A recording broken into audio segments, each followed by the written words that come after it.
Stateful inspection was good at the time. You see, back then the problem was firewalls were basically packet filters, some proxies, and new applications started to emerge, applications that didn't work very well with packet filters and with proxies, multimedia applications, other content-rich applications. And at that time, stateful inspection was invented in order to be able to deal with these applications and secure them.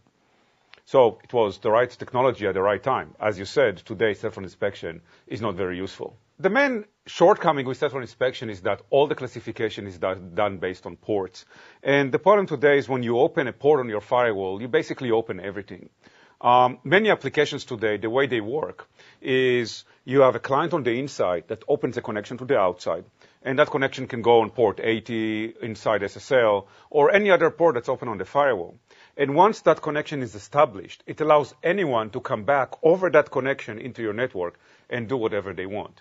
And stateful inspection cannot deal with it. For stateful inspection, a connection of BitTorrent or other applications like Skype and someone going to their favorite website to read the news are exactly the same. So stateful inspection just cannot deal with all these applications that are now being installed on our networks. Many applications were created with the intent of bypassing the firewall. Not necessarily maliciously, but just because it's easier to install, to deploy the applications like this. So they will be using port 80, which is always open on the firewall, or port 443, which is always open on the firewall. And as you said, yes, some of these applications are good, some of these applications are bad, and some of these applications are gray, meaning it depends on how they're being used and, of course, who's using them, whether they're good or bad.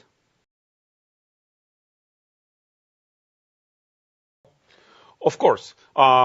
Threats used to be simple, used to come in over simple applications like web. You go to a website and download a piece of spyware, or you receive a threat via email. And threats have learned that web and email today are protected pretty well by enterprises, so they would use other applications to go inside. Again, we have very good infrastructure for making sure that threats don't come in via web. We have very good infrastructure for making sure that we don't receive threats via email.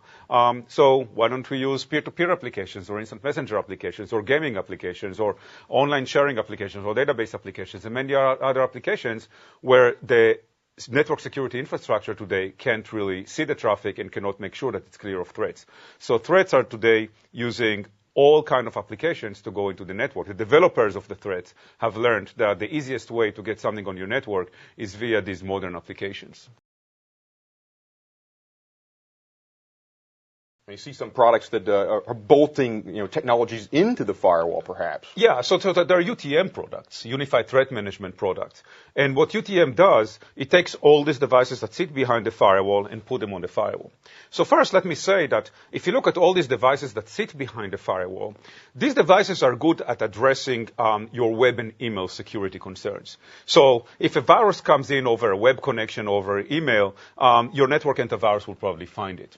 If one of your employees emails confidential information or uploads it to some website, the DLP will probably find it. However, if one of your employees is using a peer-to-peer application to leak information out, or you receive a virus over Facebook or any other of these applications, the devices that sit behind the firewall and try to help the firewall do its job will not find those.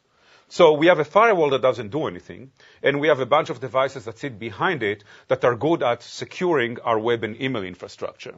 And what UTM does, it combines all of these into one device. So now we have a device that is made of firewall that doesn't do anything, and a bunch of other solutions that are bolted on the firewall that secure web and email. That doesn't fix anything. What UTM does do is create a new problem, which is performance problems.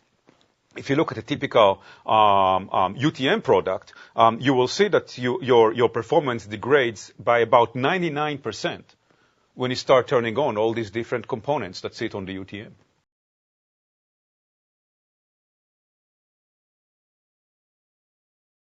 If the firewall was doing its job, if the firewall was actually being a firewall, meaning a wall that keeps the fires out, you would not need all these things that sit behind the firewall.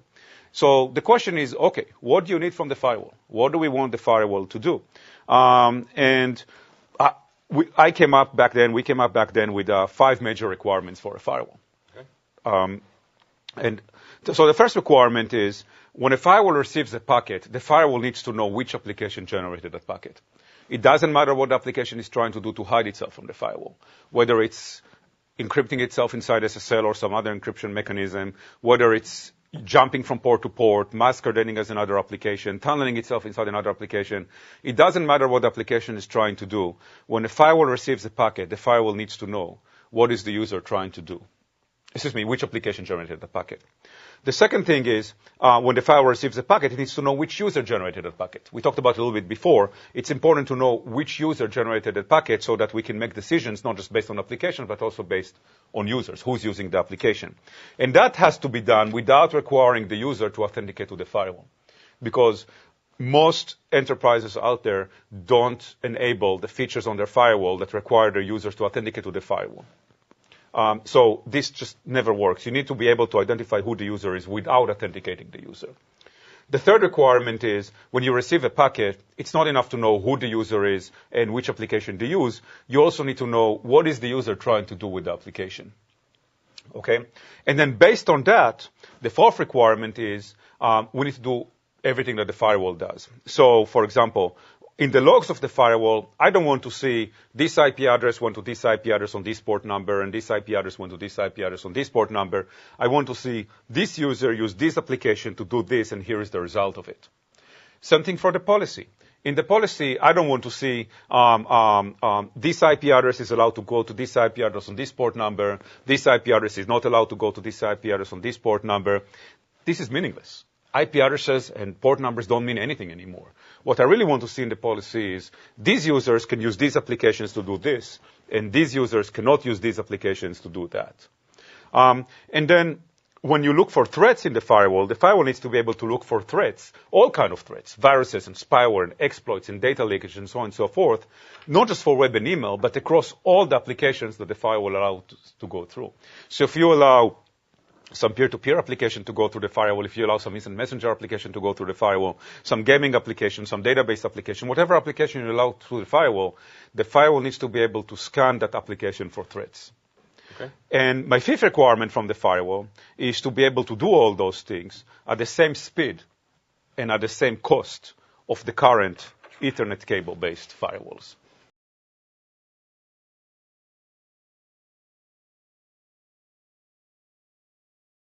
Saying that you have a next generation firewall is very easy. All you need is to say those, 5, 6 words. But again, to have a next generation firewall, you need to have those things that I just discussed. Specifically, Gartner is saying, and I'm saying, that UTMs are not next generation firewalls. UTMs, as we discussed before, take a bunch of old generation components and put them on an old generation firewall. That doesn't make a next generation firewall. Those components still only work for web and email. They still don't understand users. They still don't understand applications. The other approaches in the market is to use the IPS to look for applications and block them. But this is not about blocking applications, and this is not about IPSs.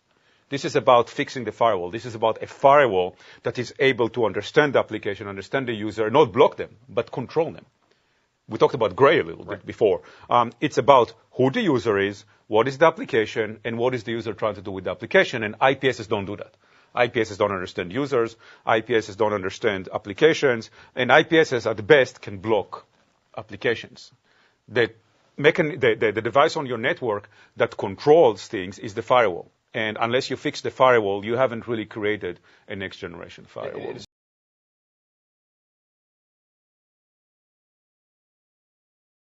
When you sit down and you build a product from scratch, you have the luxury of designing it the way it should be.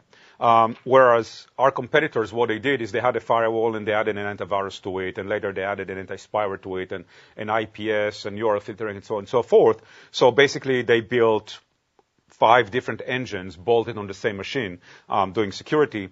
When we started Palo Alto Networks, we said, no, that's not the way to go. We start with a clean sheet of paper. The way you do it is you build one engine that is able to scan for all these bad things at the same time.